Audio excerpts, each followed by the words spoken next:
And Malcolm was busy too. Classes, meetings, sports, and whatever sorts of things it was an Astor had to do. There was little time for flirtation at Wickham Hall. The school practically seemed designed that way. Our only shared activity was the weekly morning chapel. Once I bumped into him there, but he was being pulled in the opposite direction by his friends.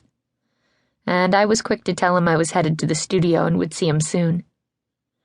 I noticed his group, Abigail, Kent, and the others, always sat in the exact same spot near the front of the chapel, so I always sat in the back. This way I managed to avoid Malcolm without totally avoiding him for a few weeks. I told myself I was playing hard to get like all the other girls seemed to do. But as I watched the leaves turn from green to yellows and oranges as brilliant as Cezanne's fruits, I couldn't stop thinking about that spontaneous kiss he'd given me, and wondering what exactly it had meant. At chapel, I kept waiting for someone to come out and talk about God, until finally a girl in my art history class told me it wasn't a religious thing. It was just an all-school meeting thing, and they only called it chapel because it was in the chapel. Every week the headmaster came out and made various announcements, most of which were boring and braggy. Wickham Hall had won this award, so-and-so alumnus had been appointed to that international whatever. I was already in the habit of tuning him out and counting blazers in the pews or pieces of stained glass in the windows. But on this particular day, now early October but before summer had totally thrown in the towel, the headmaster went up to his podium. He silenced the room, took a good long dramatic beat with all eyes on him, uttered 2 words and walked away. Headmaster Holiday is what he'd said. The normally reserved students jumped out of their seats, hooting, hollering, and high-fiving, behaving almost like normal high school kids. I remained seated. I didn't know what Headmaster Holiday meant, but I was beginning to get an idea. I looked around and caught a glimpse of Gabe as he slipped out the door alone as usual. I considered going after him. I wanted to help him, to befriend him, but he'd told me he saw ghosts. That kind of complicated things. Then I saw Malcolm walking up the aisle. Abigail hooked arms with him and started to drag him toward the door, but he broke away from her and gestured to his friends he'd see them later.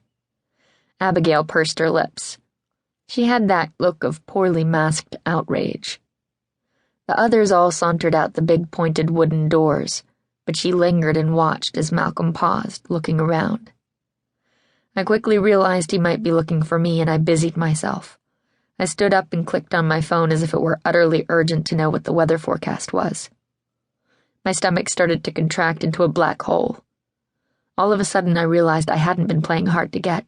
I was nervous. Really, really massively nervous.